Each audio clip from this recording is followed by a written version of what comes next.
Morning, everyone. Sometimes I don't get to my second video in the day, and the reasons vary. Sometimes it's my family, sometimes it's me, sometimes the video messes up. Last night it was just everything seemed half-baked. Nothing seemed done. Mr. Trudeau was doing a live town hall in Cambridge, and the election results were at zero by the time I was ready to go to bed almost. And I was like, there's no returns coming back, nothing happening. So I was stymied. So sorry I didn't get to a second video yesterday, but here is today's video, and it's all of those stories have been finished, and I'm going to tell you about them. And this meme tells an accurate story. Pentagon, hexagon, octagon, I'm a gone.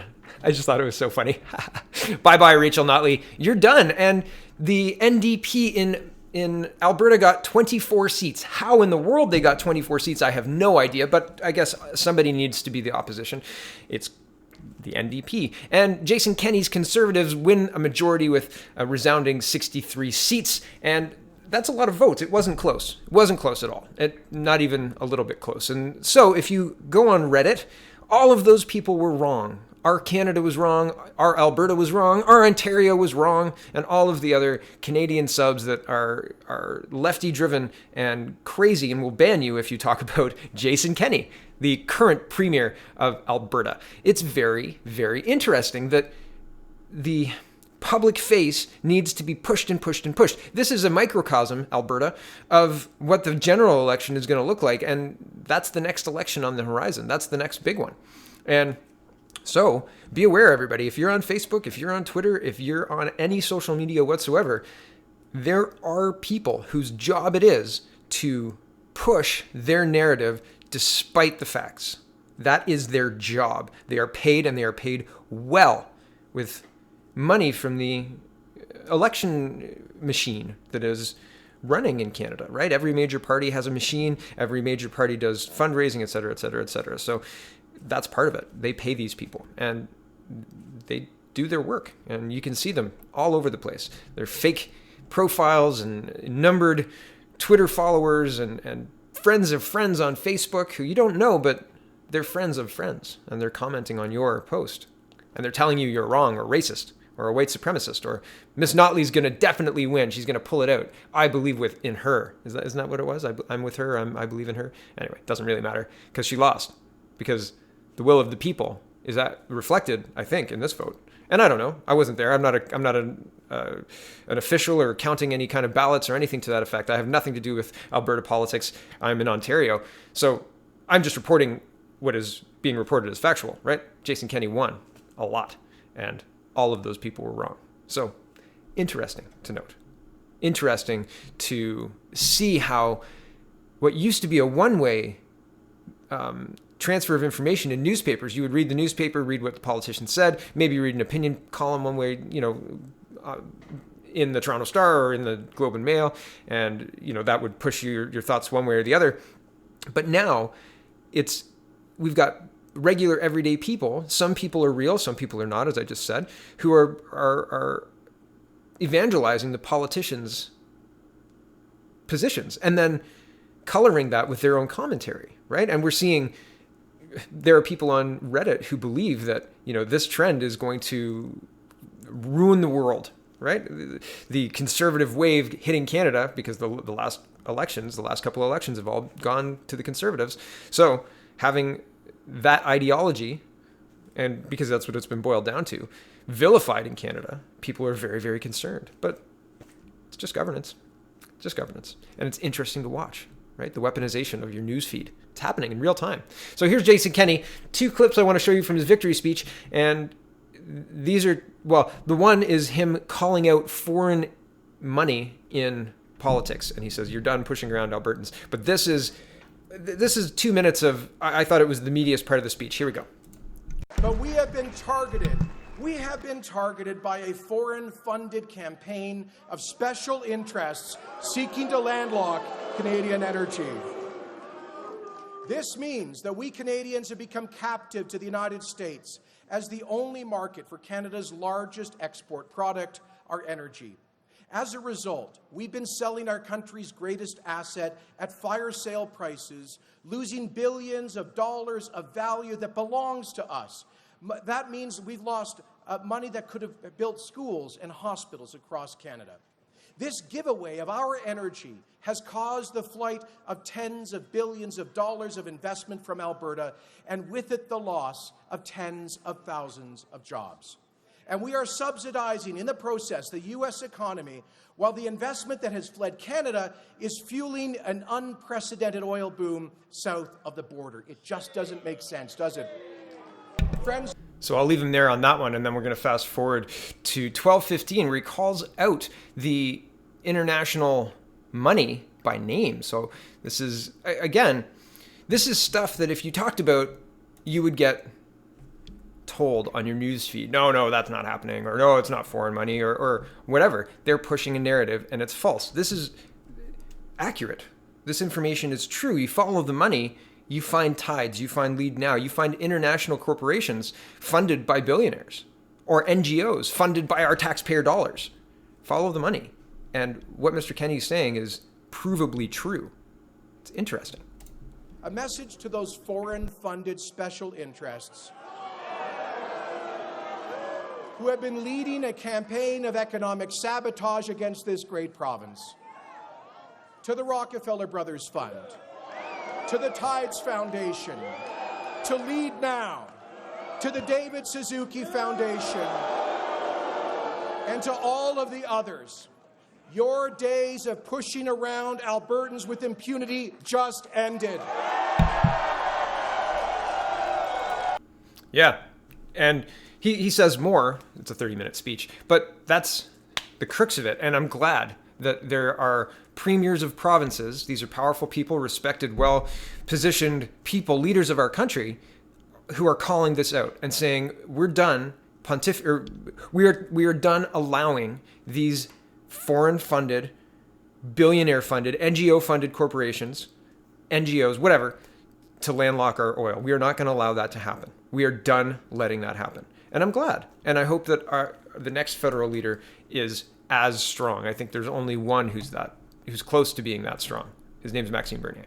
And here is the National Post Alberta election results live. Everything you need to know as polls close. And this one was this is the wrong article. So link will be in the description. I'm not going to read any of it because it's the wrong article. Usually I'm not the news. I try not to be the news, but this was cool, and this made my day today. So thank you, Mr. Bernier, for the shout out. Mr. Bernier tweeted, quote, "Watch and follow at Canada Poly 2. That's me. On YouTube, he does regular roundups of my recent tweets with very wise and relevant comments. Maxime Bernier Twitter roundup: Identity politics is a cancer to society." And I just misread my own title. Ha, hilarious. Anyway, thank you, sir. I appreciate it, and cool. That's neat. That honestly really made my day. So that made me smile. This is St. Benedict's. And I used to work at St. Benedict's. I did. This is neat. So Mr. Trudeau did his town hall. And we're not going to listen to Mr. Trudeau because I listened to part of it last night and I was just, it was god-awful. And I want to point these out. These are dividers. So this gym is a triple gym. 1, 2, and 3, okay? And I've got another picture of the gym. Here it is. This picture is taken from the door entering. I'll show you on this picture where it is, roughly here, okay? So it's taken looking this way, right? From here, looking this way. And if you look on the other picture, you can see this divider here, okay? I'm gonna show you. 1, other divider, 2. You can see the walls. Right? So on a regular school day, this would be closed and this would be closed, or at the very least, this one would be closed. So they have 2 gyms, 1, 2, right? You see? And I just wanted to show you, in a triple gym, they had equipment lined up over here, and the picture is cut off. The picture is taken from around here, and this side is cut off, okay? I'll try to show you what it means here. So these doors here, right? This part of the gym is cut off, right? There's not a lot of people sitting here, and I don't. Maybe there's more, but this is not full. This is not full. So there's enough room between the chairs and the, look, that's more than 5 feet. I could lay down there. I'm taller than 5 feet, but I could lay down there. And if you look, right, where's the picture taken? It's roughly there, right? So, and Trudeau was lined here. So there's chairs, and then I don't know. There's not there. If this was a full event, You would expect to see more people than that. It looks really full because it's dense over here, but there's a lot of dead space in the middle, people standing here. This is the entryway in the one gym, entryway in the other gym, and it's not full. It's not even close to full. And these guys look like commenters, like I don't know why their chairs are turned around. But while watching this, it really did not look full in the size of the gym that St. Benedict has, right? Like he wasn't centered off the whole gym. He was centered off the two. So weird. And maybe that's not news. Maybe that's just strange. But I think it's neat that I used to work there. I was looking at it and I thought, man, I could have made that drive. But I'm not sure I could sit in the same room as him, because I would get no satisfaction from hearing the lies, because he has no problem just lying to people. He has no problem spitting whatever the question is into whichever talking point he deems appropriate for that point in time. The last article today is, everybody was talking about this last night. I almost did a video on it, and then I said that the article was so poorly written that I don't want to subject my viewers to it. And it is poorly written, but I want to show you what they're trying to push. Neil MacDonald, man, your brother must be disappointed, Norm. And it is Norm. If you haven't watched Norm, it's pretty funny on Netflix. You should check it out. But not Neil. Neil's awful. He says, here's the article. It says, why is conservative politics such a natural home for white supremacists? Neil MacDonald. Somehow over the decades have passed since the 60s, it's become tolerable in some circles. A couple of things I wanted to highlight at first. It says, interesting how the term, quote, white nationalism has somehow begun to supplant the more honest phrase white supremacy, both here and in the United States. Everyone seems to be using it now. It was an election campaign topic in our general election this fall and the American one late next year. And let's be clear, it's a euphemism. The word nationalism to most people has a virtuous whiff. Historically, has been conflated with terms like patriotism and loyalty and solidarity with one's civic tribe.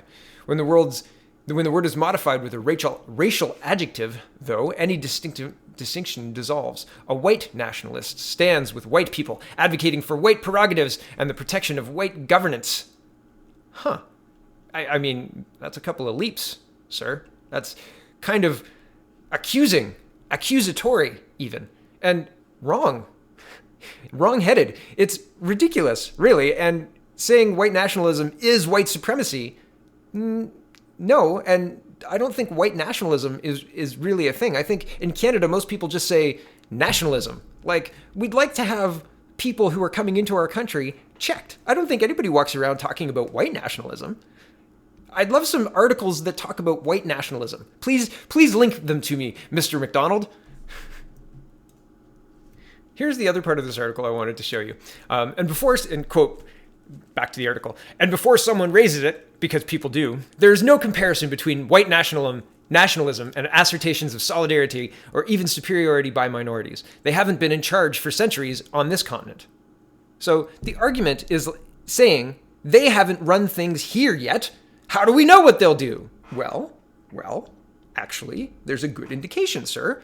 There's a good indication. You just have to look at continents where they have been in charge. And there's lots of examples. So how do their home countries fare compared to our country? Huh? Isn't that racist, you say? No, it's not at all. It's very interesting that we're not allowed to look at history. History, what people do yesterday, what you did yesterday is probably what you're going to do tomorrow, right? Yesterday, your behavior yesterday heavily influences what happens tomorrow, and countries' behavior yesterday heavily influences what they're going to do tomorrow. And that's just history, right? Just look at your own behavior. And the rest of this is just ridiculous. Here he says, well, the rest of this paragraph here I'll read, and it's just so ridiculous that it should not have been published.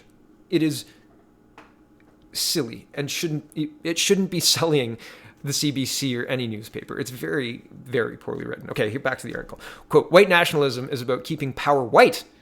Yes. There are minority groups represented among Justin Trudeau's ministers, but they were all given jobs by a white guy. So now the Prime Minister himself needs to be a person of color, according to Mr. MacDonald, in order to allay any fears about white supremacy or white nationalism, which is a conflated term that I've never heard used in any other reporting at all, period. It's very strange, because there's nothing wrong with being proud of being Canadian, and there's nothing wrong with being proud of your heritage, no matter what it is. If it's Indian or French Canadian or European Canadian, or in my case, my mother was born in the United Kingdom and my dad was born in Greece, and we had a very eclectic upbringing of Eastern Banista breads and things like that, which I make now, and United Kingdom culture in a very kind of real way, present way, because my mom has an accent, and people would find that interesting. So this charge of white supremacy is trying to silence pride in your own history, and we should have pride in our history. Canada has a proud, long history, and I'm a first-generation Canadian, and I'm proud of Canada's long, proud history, as well I should be. And I'm proud of the fact that my parents met in Toronto. That's a true Canadian story. My dad was born in Greece, my mom was born in England, they met in Toronto, and here I am, and that couldn't have happened maybe in some other countries, right? Maybe not in Saudi Arabia, right? Because maybe not in Iran, which is another place my mom was thinking of immigrating to in the early 70s. Interesting, right? Until my grandfather said no. So, and I don't know the whole story there, but that's what I was told. So this whole push to vilify white people is more about silencing people on their history than it is about white people. The white people thing is just a happy accident for these people who want to continue vilifying, it seems, everybody. And it seems like the CBC are part of the group that wants to continue to vilify white people for some strange reason. And I'll leave you with this, dear viewer. Every single one of my videos for the last week has been demonetized. Every single one. And it's fine. I'm not complaining. I'm just letting you know that if you talk about the church, Notre Dame, if you talk about white supremacists and say maybe there aren't white supremacists, if you talk about Islam in a way that is not positive, you get your video demonetized. YouTube does that regularly in order to shape the content created, because I am disincentivized from making content that touches on those subjects, because it will demonetize my video automatically as soon as those keywords are heard. Yeah. And then I have to request a review, and then a person has to watch it. And when the person watches it and deems if it's appropriate for advertisers or not, it gets turned on, usually after 2 or 3 days. So maybe sometimes up to 7 days. And sometimes they wait to demonetize the video until after it's off the front page of my screen, so I can't see it anymore. So I've had like 10 or 12 videos demonetized that I did last week. I don't go back and check those videos very often, but sometimes that needs to be done because, 15 videos get demonetized for no reason at all. So it's just so you're aware of what's happening, how these things work. They're using a cudgel and a carrot. Here's some money. Make videos about cats being cute. Here's no money.